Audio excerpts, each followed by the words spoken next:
खबरों का बाजार हमेशा गर्म रहता है। इन गर्म बाजारों से हमें मतलब नहीं है। हम खबरों का बाजारीकरण नहीं करना चाहते। हम उन खबरों की तह तक पहुंचना चाहते हैं जिन खबरों की वजह से आपके जीवन पर असर पड़ता है। हम खबरों का पंचनामा करते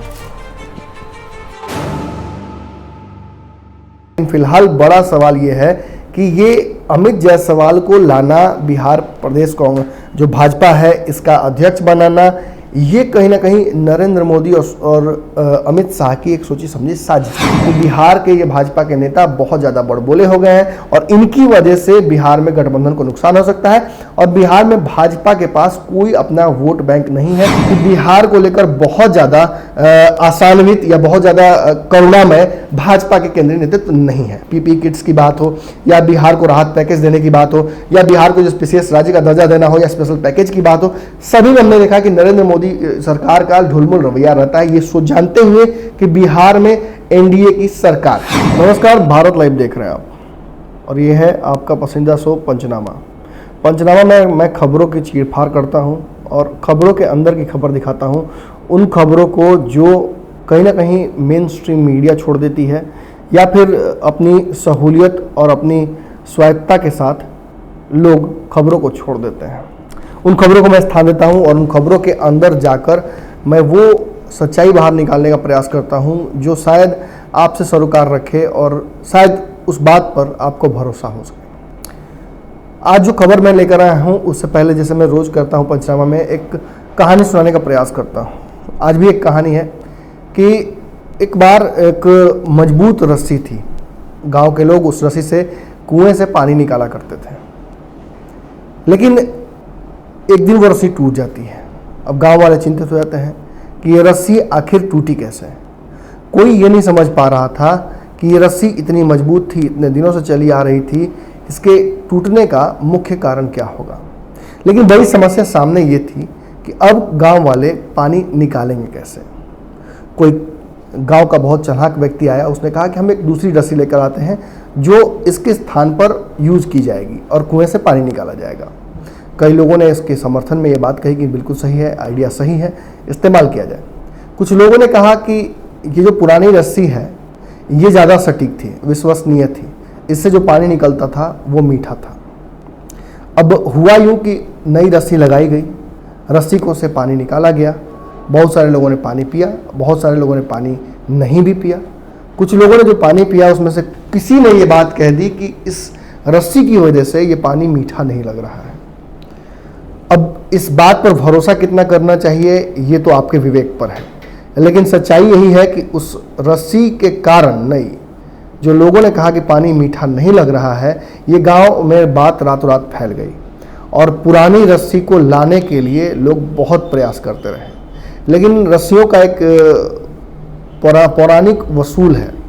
अगर आप किसी रस्सी को एक बार तोड़ देते हैं तो दोबारा उसको जोड़ने में आप जोड़ने को तो जोड़ सकते हैं लेकिन गांठ पड़ जाएगी और उस गांठ की वजह से उस रस्सी से पानी निकालना संभव नहीं होगा। लेकिन गांव वाले नई रस्सी से इतना ज़्यादा चिढ़ गए थे, उसके लेकर इतना कन्फ्यूज़न उनके अंदर हो गया था कि इससे जो पानी निकलता है वो मीठा नहीं होता है, कि वो पुरानी रस्सी को ही यूज़ करते रहे और पानी नहीं निकल पाया। अब कहानी अपनी जगह पर है। अब आते हैं मुख्य बिंदु पर। खबर यह है कि बिहार भाजपा में दो खेमे हो गए हैं। कोई नई खबर नहीं है, लेकिन अब चुनाव को लेकर जिस तरह से तैयारियां शुरू कर दी हैं भाजपा ने, एनडीए ने, जदयू ने, सारे दलों ने लगभग अपनी शुरुआत कर दी। विपक्ष भी देख रहे हो लगातार अलग अलग जगहों पर मीटिंग का दौर चल रहा है, गुप्त मीटिंग्स चल रही हैं। कुशवाहा, सन ऑफ मलाह और मांझी जी भी मिल रहे हैं। कांग्रेस ने अपनी तैयारियां शुरू कर दी हैं। प्रशांत किशोर को लाने की कवायद चल रही है कांग्रेस में। हो सकता है किसी दल का विलय भी कांग्रेस में हो। इन सभी संभावनाओं के बीच सबसे ज़्यादा बेचैनी और उत्सुकता नीतीश कुमार के सबसे करीबी व्यक्ति दूसरी पार्टी का है, सुशील मोदी की है।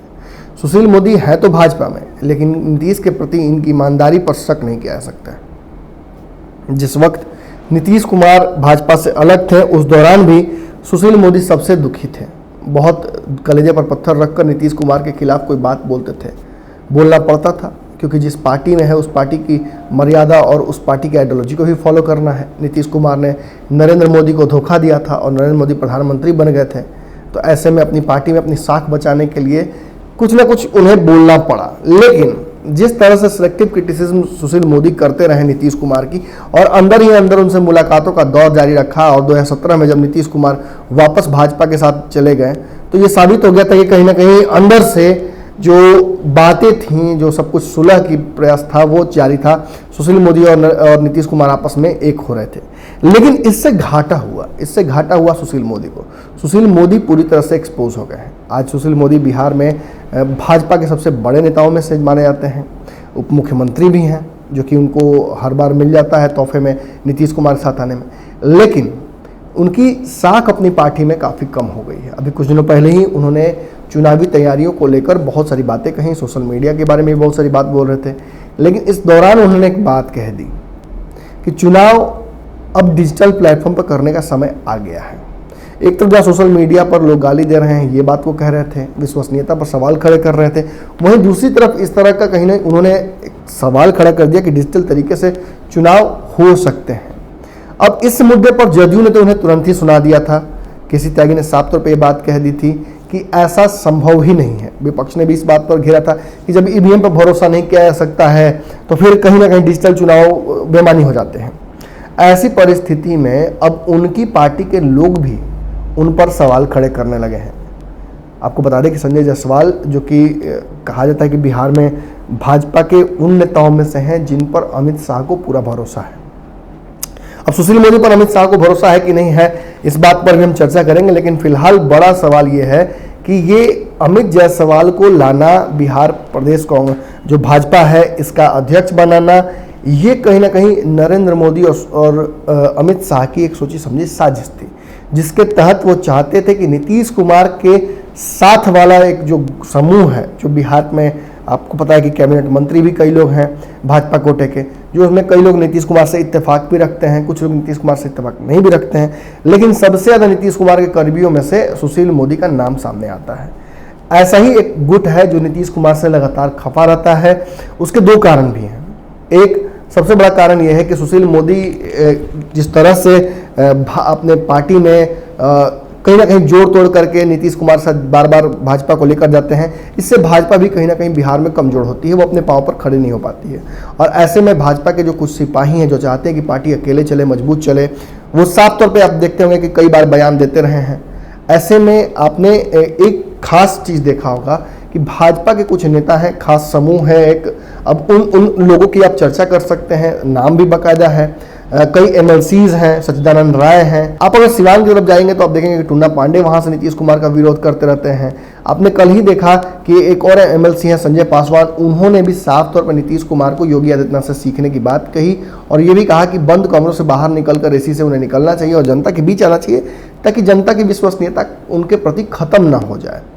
अब इन दोनों धड़ों के कहीं ना कहीं आपस में टकराव होने की लगातार बातें चलती है। ऐसे भी पार्टी में कई विचारधारा के लोग होते हैं तो उनमें आपस में जरूरी नहीं कि हमेशा सामंजस्य बैठे। लेकिन जिस परिस्थिति में बिहार में भाजपा के नेता अब तैयारी कर रहे हैं चुनाव को लेकर, और संजय जायसवाल सीधे तौर पर ये हमला करते हुए कह देते हैं नीतीश कुमार पर कि बिहार में जो व्यवस्था है वो उचित नहीं है, हम बिहार में सहभागी जरूर हैं सत्ता के, लेकिन सत्ता हमारी नहीं है, हम नीतीश कुमार के साथ सत्ता शेयर करते हैं। ऐसे में अब जस और जस दोनों राजा को ही मिलता है। इससे पहले भी आपको बता दें कि नीतीश कुमार के चेहरे को लेकर सवाल खड़े हो गए थे। बिहार सरकार के कला संस्कृति मंत्री ने साफ तौर पर नीतीश कुमार, जो कि भाजपा कोटे से आते हैं, उन्होंने साफ तौर पर नीतीश कुमार को ये कह दिया था कि उनके चेहरे पर ही चुनाव हमेशा कराना उचित नहीं है, भाजपा को अपने तरफ से चेहरा प्रस्तुत करना चाहिए। और भाजपा बड़ी पार्टी है, इस विश्व की सबसे बड़ी पार्टी अपने आप को घोषित कर चुकी है, और ऐसी परिस्थिति में उसे अपना उम्मीदवार बिहार में लाना चाहिए। लेकिन इस विवाद पर सुशील मोदी ने कहीं ना कहीं पट्टी डालते हुए ये कह दिया कि हमारे कप्तान बिहार में नीतीश कुमार ही होंगे। अमित शाह ने भी बाद में इस बात को कहीं ना कहीं सत्यापित की। लेकिन इस बीच में चुनाव 2019 के बाद कुछ ऐसी घटनाएं हुई हैं जिनकी वजह से भाजपा और नीतीश कुमार में सब कुछ ठीक नहीं कहा जा सकता है। शुरुआत तो जरूर हुई थी मंत्रिमंडल में, जब विस्तार हुआ गया था मोदी जी के मंत्रिमंडल 2 का, उस दौरान जदयू को बर्थ नहीं मिला मनचाहा, तो नीतीश कुमार ने अपने आप को अलग कर लिया मंत्रिमंडल से। वहीं बिहार में उन्होंने मंत्रिमंडल विस्तार किया तो उन्हें स्थान नहीं दिया। आपने देखा कि कैसे जब भाजपा लेकर अपनी महत्वाकांक्षी कुछ लेकर आई थी कानूनों को, तो नीतीश कुमार में उसमें सहयोग और रुचि नहीं दिखाई थी। चाहे धारा 370 की बात रही हो, ट्रिपल तलाक की बात हो, जितने अजदू ने अपना अलग एक स्टैंड दिया था। लेकिन जैसे ही CAB और NRC की बात आई, नीतीश कुमार काफ़ी आप देख सकते हैं कि भाजपा के बातों से बातें मिलाते नजर आए। इसके पीछे कई जानकार और राजनीतिक विशेषज्ञ ये बात कहते हैं कि जब अमित शाह ने बात कह दी कि नीतीश कुमार ही हमारे बिहार में चेहरा होंगे CM के, तो नीतीश कुमार ने इन सारी आइडियोलॉजीज के साथ कॉम्प्रोमाइज़ कर लिया कि फिर उन्हें CM बनना है, और भाजपा के साथ अगर वो कलह की स्थिति में रहेंगे तो दोबारा CM बनेंगे कैसे। क्योंकि अगर दूसरे खेमे में हम देखें तो जगदानंद सिंह हो, चाहे रघुवंश प्रसाद हो, चाहे शिवानंद तिवारी हो, इन सभी ने नीतीश कुमार को लाने का प्रयास अपने महागठबंधन में किया। लेकिन कुछ जानकार कहते हैं कि तेजस्वी यादव चाहते ही नहीं है कि नीतीश कुमार को वापस मौका दिया जाए, और कुछ लोग ये कहते हैं कि नीतीश कुमार और उनके बीच कुछ लोग उन्हीं दोनों के पार्टियों के चाहते नहीं हैं कि एकजुटता हो। कुछ लोग ऐसा भी कहते हैं कि नीतीश कुमार के करीबी हैं RCP सिंह, वो चाहते नहीं हैं कि नीतीश कुमार अब भाजपा गठबंधन छोड़कर कहीं जाए।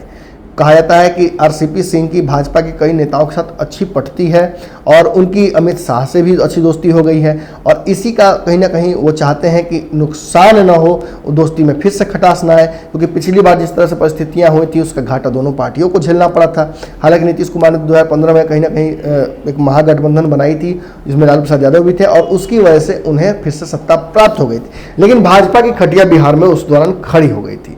अब बात मुद्दे की करते हैं। जिस तरह से नीतीश और भाजपा की दोस्ती 2014 में टूटी थी, जब नरेंद्र मोदी के चेहरे पर सीधे तौर पर सवाल खड़े करते हुए नीतीश कुमार NDA गठबंधन से बाहर चले गए थे, उस दौरान नरेंद्र मोदी को यह बात बहुत खटकी थी। बिहार में गिरिराज सिंह ने ये प्रण कर लिया था कि नीतीश कुमार को जब तक उनकी राजनीति रहेगी तब तक पानी पी पी कर कोसते रहेंगे।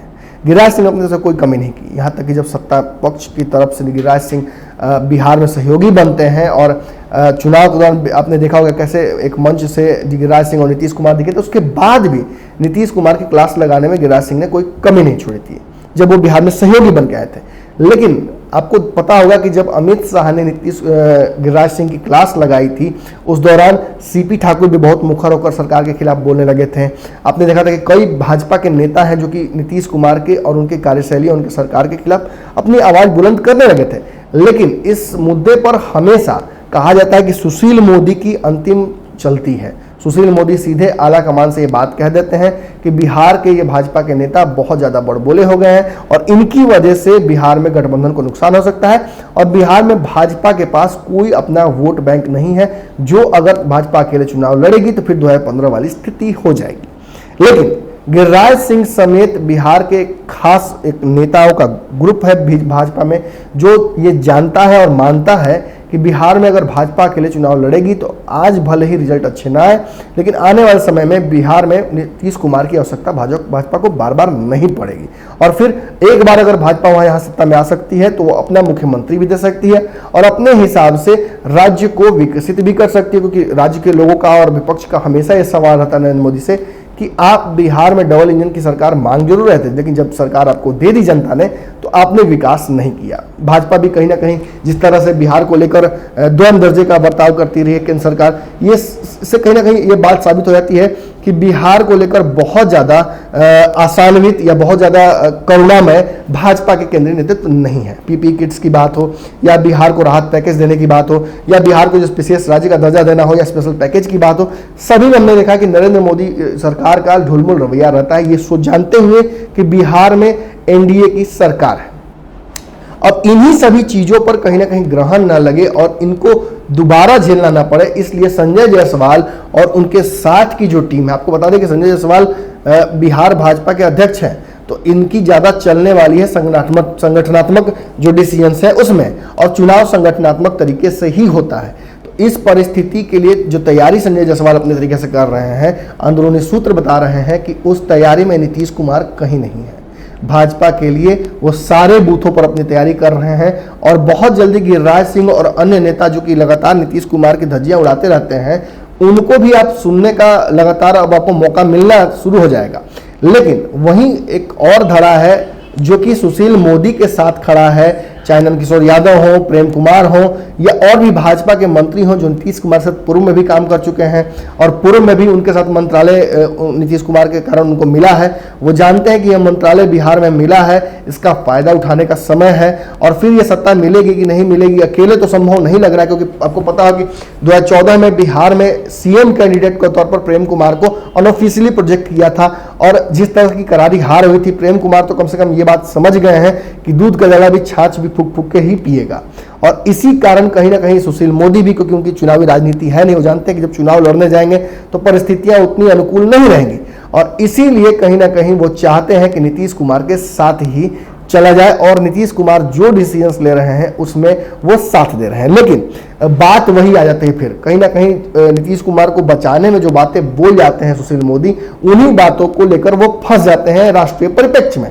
जब वो नीतीश कुमार की बड़ाई करते हैं कि बाहर के जो लोग हैं प्रवासी, उनको नीतीश कुमार आने नहीं दे रहे, तो अच्छी बात कर रहे हैं, वहीं उनके मुंह से ये निकलता है कि योगी आदित्यनाथ बाहर के लोगों को बुलाकर अपने राज्य में अच्छा कर रहे हैं, उन्होंने अपने जनता के बारे में सोचा। तो इन्हीं सब सवालों के कारण बिहार में भाजपा गिर जाती है, और भाजपा के जो नेता नीतीश कुमार को बहुत पसंद नहीं करते हैं, उनको मौका मिल जाता है नीतीश कुमार को रगड़ने का।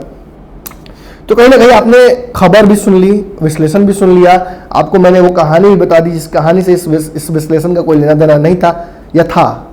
अगर था तो कमेंट में बताइए कि दोनों कहानियों में, दोनों वृतांतों में आपको क्या समानता दिखी। अगर कोई समानता है तो मुझे भी बताइए, ताकि मेरा भी ज्ञानवर्धन हो सके।